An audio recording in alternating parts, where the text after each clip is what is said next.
Hi guys, welcome to section 4.9 Antiderivatives. Today we are going to be talking about derivatives, but we will be working backwards, thus the name antiderivatives. So we're going to be working backwards. So we're going to be given a function. We're looking for another function whose derivative is the given function. So suppose we have the function f of x equals 3x squared. We're trying to find another function whose derivative is 3x squared. So clearly, the more comfortable you are with differentiation, the easier your antiderivatives are going to be. So hopefully, without thinking too long, you know that the answer would be x cubed, because the derivative of x cubed is 3x squared. Right? So there we go. Not too tricky, right? Right, but what about this? What if I let g of x be x cubed plus 5? Then what's the derivative of x cubed plus 5? 3x squared plus 0, which is 3x squared, which is equal to the function we started with. So there's more than one function whose derivative is 3x squared. X cubed plus 5. What about the function g of x equals x cubed minus 600? Well, the derivative of x cubed minus 600 is 3x squared minus 0, which is 3x squared, which is the function that we started with. So if you can see the pattern here, we can add anything to the end, any constant to the end of the part with the variable. Because the derivative of a constant is 0, we can come up with what we call a general antiderivative. Better answer. We're going to let g of x be x cubed plus c for any constant c.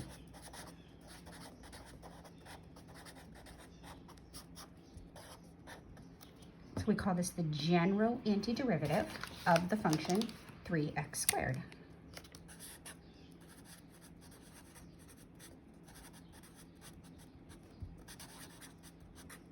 All right, so sometimes this gets a little confusing when we have more than one letter inside of a function. So we have the variable c, and we have, we have the constant c, or the letter c, and we have the variable x here.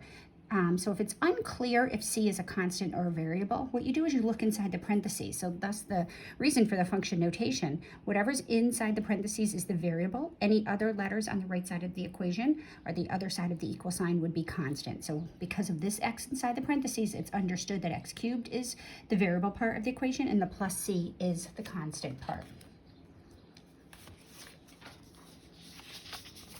All right, so just a couple notes here. We call g of x, which is x cubed plus c in this example, the general antiderivative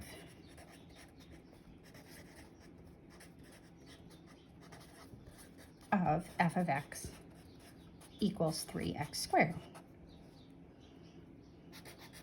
We call the functions g of x, which is x cubed plus 5, and g of x, which was x cubed minus 600, particular antiderivatives.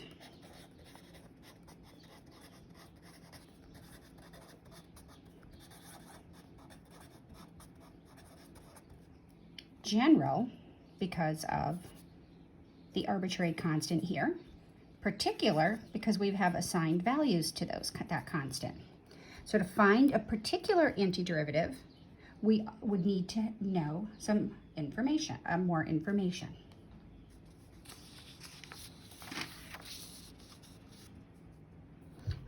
So let's find the antiderivative of 3x squared such that g of 2 is equal to 13. So this is the additional information we would need to find what we call the particular antiderivative. Well, so typically what we do is we find the general antiderivative first,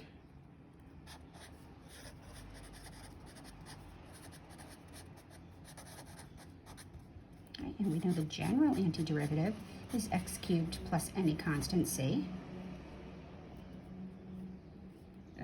And now our added condition will help us find that value of c. So it says when we plug 2 into g, the output should be 13. So g of 2 is 2 cubed plus c, which is 8 plus c, and that has to equal 13. So c must equal 5. So therefore our answer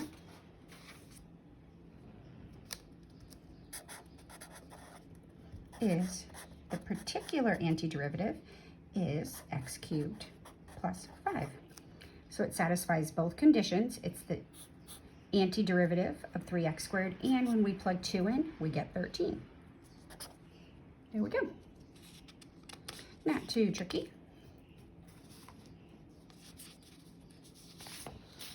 Let's look at this guy. Find the general antiderivative of 4x cubed minus 8x.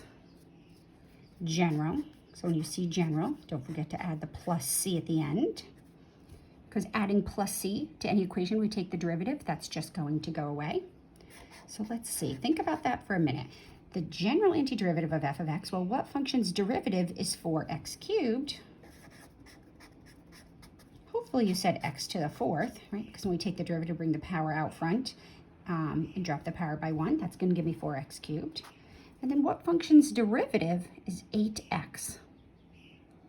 Right, so think for a minute what that could be. It's going to be x to a power. Remember, when we take the derivative, we drop the power by 1. So the power that we don't see here is 1. So the old power must be 2. And when we bring the power out front and multiply it by whatever's here, it should give me 8. So 4x squared. And then just double check. Derivative of x to the 4th would be 4x cubed. Minus, bring the 2 out front, we get 8x to the 1, and that gives me this. But then don't forget, because it's the general antiderivative, we want to remember the plus c. This is really important. Web sign will get you all the time with this. Okay, so now let's take it one step further and find the particular antiderivative of f of x equals 4x cubed minus 8x, but g of 1 is equal to 3. So 4 f of x equals 4x cubed minus 8x. We have the general antiderivative, which was x to the 4th minus 4x squared plus c. Our added condition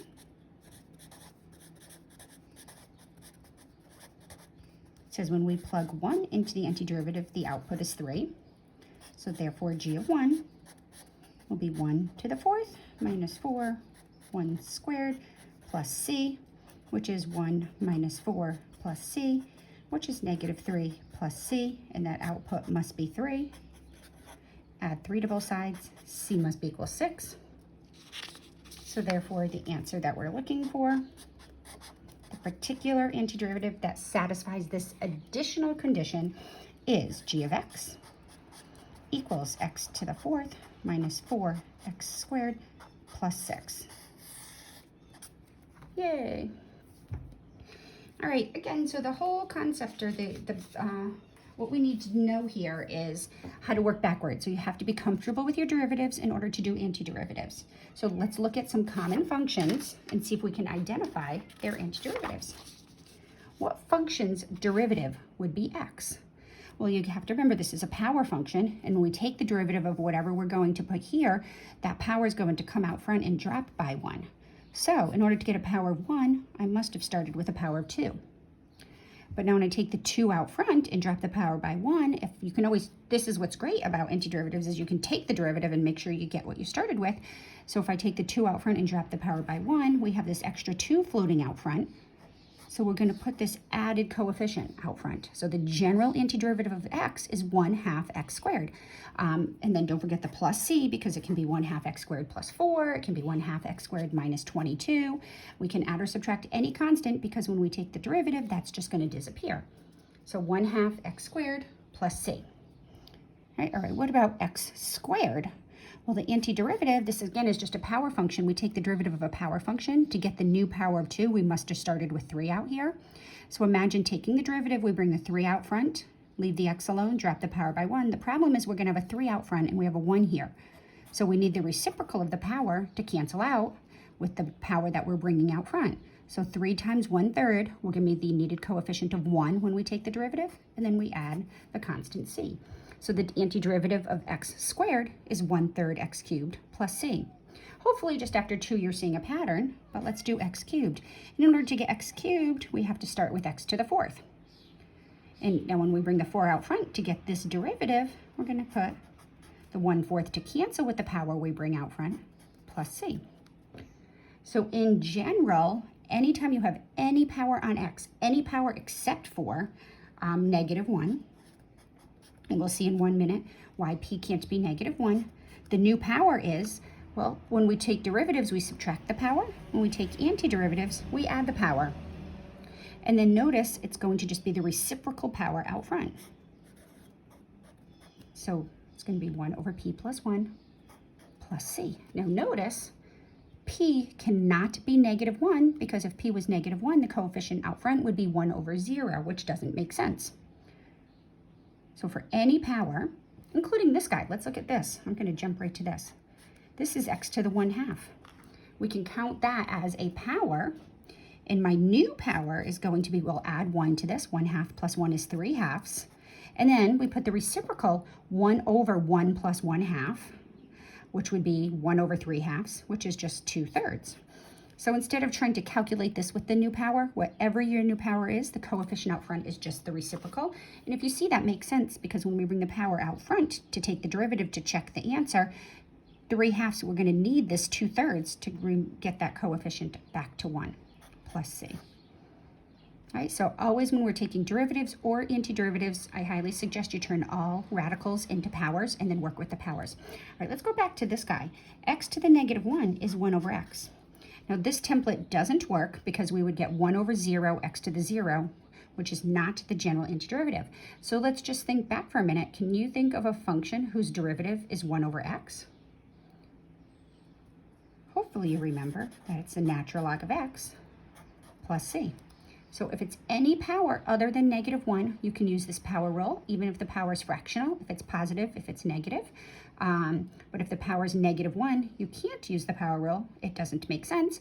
But we do know the derivative of the natural log is 1 over x. So be careful with this guy. All right.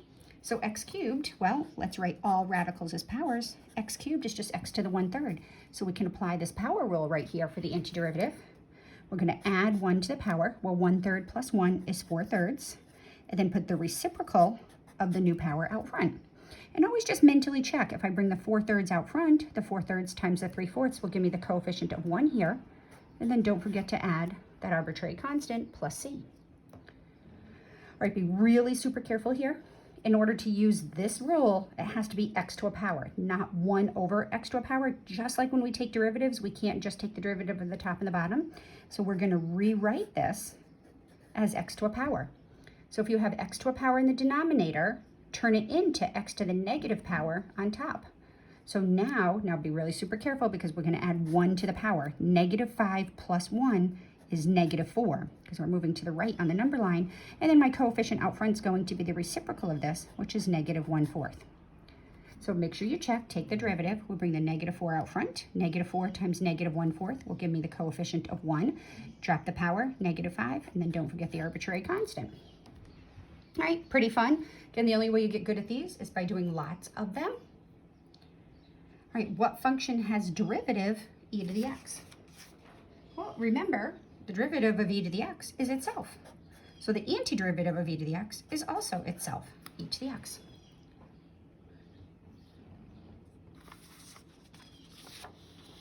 All right, moving right along. All right, what if we had e to the 10x? Well, e to the anything, the derivative of e to the anything, using the chain rule, is e to the anything times the derivative of anything, but now we're working backwards. So anytime you have an exponential function, it itself always appears in the derivative and in the antiderivative. So I know I'm going to see e to the 10x power in the antiderivative.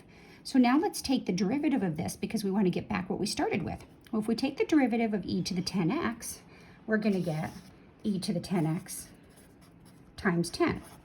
If we take the derivative. So when we take the derivative of this, we want to get back what we started with. But the problem is we have this 10.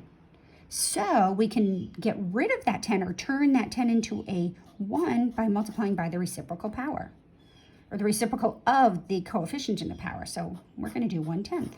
So the antiderivative of e to the 10x is 1/10 e to the 10x. And then don't forget the plus c. So using that same logic, what do you think the derivative of e to the negative 13x is? Well, exponential functions always appear both, their selves always appear both in the derivative and in the antiderivative. But now remember, if we take the derivative of this, it's going to be itself e to the negative 13x, which we have, but then the derivative of the power is negative 13, so we need something out here to change that to a positive 1. So we're going to put negative 1 over 13 plus c.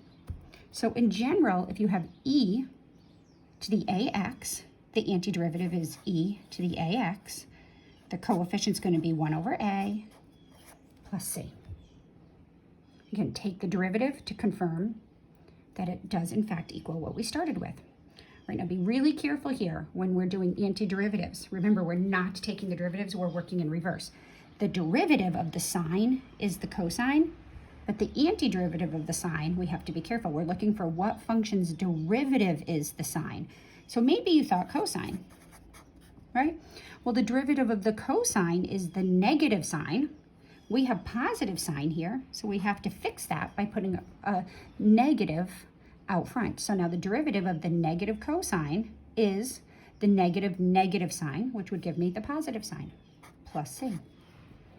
Right, so again, we're asking ourselves what function's derivative is the plain old cosine. It would be the sine of x, but don't forget the arbitrary constant c. What function's derivative is secant squared? Well, hopefully you remember that's the tangent, plus c. What function's derivative is the cosecant cotangent? Well, the derivative of the cosecant is the cosecant, negative cosecant cotangent. We don't have a negative here, so we have to compensate for that by putting a negative here and adding plus c. What function's derivative is the secant of x times the tangent of x? Well, it's the secant of x plus an arbitrary constant. The derivative of the secant of x plus c is the secant tangent plus c. The derivative of the secant of x is the secant of x tangent of x. The derivative of plus c is 0. What function's derivative is the cosecant squared of x? Well, the derivative of the cotangent of x is the negative cosecant. So we have to compensate for that loss of the negative by throwing 1 out front. All right, so if you know the derivative of the sine, cosine, tangent, cosecant, secant, and cotangent, finding the antiderivatives isn't all that difficult. You just have to remember to keep in mind about those negative signs. All right, but what about the plain old tangent? What function's derivative is the tangent? Well, if you go through all our functions, I don't think we came up with a function whose derivative is the tangent. I'm just going to tell you what it is. It's the natural log of the secant of x plus c. All right, where did we get this? Well, we'll see that in a future section. But to prove it, let me take the derivative and show you. Well, the natural log of the secant of x plus c, if we take the derivative of this guy, well, the derivative of the natural log of anything is 1 over that anything times the derivative of that anything. And the derivative of the secant is the secant times the tangent. And then the plus c is going to be plus 0. Right, well, now let's clean this up. 1 over the secant times the tangent is just the tangent of x. Right, so I didn't show you how I got it, but I proved it was in fact the antiderivative by taking the derivative and getting what we started with. So you can always check antiderivatives by taking the derivative. All right, a few more. Again, the more comfortable you are with these, the easier life is going to be. Can you remember what function's derivative is 1 over the square root of 1 minus x squared? Well, hopefully you remembered it was the inverse sine of x plus c, right? And you do want to know the antiderivative and the derivative, the antiderivative of 1 over the square root of 1 minus x squared. And you do want to know that that's the derivative of inverse sine of x. Or equivalently, the inverse sine is also called the arc sine of x. Just an alternate notation so you don't mistake this. This is not 1 over the sine of x. It's the inverse sine, which is very different. Right, the antiderivative of -1 over the square root of 1 minus x squared is the inverse cosine of x plus c. Or equivalently, we can call it the arc cosine. The antiderivative of 1 over 1 plus x squared is the inverse tangent of x plus c. Or we can call it the arctan of x plus c. Right? And as a reminder, e to the x, the antiderivative is just e to the x plus c. So I put that there again, leading to this. What if it's 2 to the x instead of e to the x? Well, remember exponential functions, derivatives, the derivative of 2 to the x is 2 to the x, but times something, times the natural log of 2. So both in the derivative and the antiderivative, exponential functions appear themselves. But now if we take the derivative of 2 to the x, we get 2 to the x over, we get 2 to the x times the natural log of 2, right? If we take the derivative of 2 to the x, we get 2 to the x times the natural log of 2. But we didn't start with 2 to the x times the natural log of 2. We don't have a natural log of 2 here. So to compensate for this, we have to divide out the natural log of 2, and we're going to get 1 over the natural log of 2 plus c. So the antiderivative of 2 to the x is 1 over the natural log of the 2 times 2 to the x plus c. So likewise, if we have 7 to the x, the antiderivative is 7 to the x. The coefficient is going to be 1 over the natural log of 7 plus the constant c. And again, take the derivative. This is just a constant. The derivative of 7 to the x is 7 to the x natural log of 7, which will cancel with the 1 over natural log of 7 and give the derivative of the c will be 0, and it'll give me what we started with. So for exponential functions in general, and we defined exponential functions with positive bases and the base is not equal to 1, the antiderivative is going to be itself. The coefficient of the antiderivative is 1 over the natural log of a plus c. All right, so be careful here. Really super simple. The antiderivative of 1. What function's derivative is 1? What function's derivative? Hopefully you said x. The derivative of x is 1 plus any arbitrary constant, because the derivative of this constant would be 0. The derivative of any constant is just that constant plus x. Oh, you know what? I'm going to change this to an a. Let's change that to an a because I want to add my arbitrary constant right there. Right, so the antiderivative of any constant a is a to the x plus c. So the antiderivative of -23 would be -23x plus c, because when we take the derivative of -23x plus c, the derivative of -23x is -23, and the plus c is 0. All right, have fun. The only way you get good at this is by doing lots and lots and lots of them. So the more antiderivatives you do, the better you'll get at it. All right, guys, have a great day.